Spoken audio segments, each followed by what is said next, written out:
இப்போ இங்கே யோசேப்பு எந்த சூழ்நிலையில இருக்கிறான் என்று சொன்னால் அடிமையாக அவன் இல்லை. அல்லேலூயா.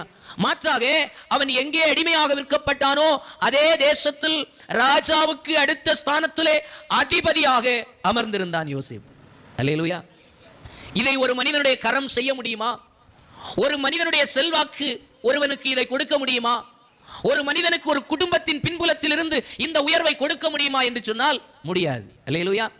காரணம், இந்த உலகத்தில் யாரையும் நாம் உயர்த்தவோ யாரையும் மேன்மைப்படுத்தி கொண்டு வைக்கவோ முடியவே முடியாது. வேதம் தெளிவாய் சொல்லுகிறது, ராஜாக்களை தள்ளி அவர் ராஜாக்களை ஏற்படுத்துகிறார் என்று. அல்லேலூயா. அவர் சிறியவனை புழுதியிலிருந்து எடுத்து குப்பையிலிருந்து எடுத்து பிரபுக்களோடும் ராஜாக்களோடும் அதிபதிகளோடும் அமர பண்ணுகிறார் என்று வேதம் சொல்லுகிறது. அல்லேலூயா. அப்போ ஒரு மனிதனை உயர்த்துவதற்கும் மேன்மைப்படுத்துவதற்கும் தேவனே அல்லாமல் ஒரு மனிதனுடைய உதவி விருதாவாய் இருக்கும். அல்லேலூயா. இங்கே யோசேப்புக்கு தேவன் அவனோடு கூட இருந்தார் என்று வேதம் தெளிவாய் சொல்லுகிறது.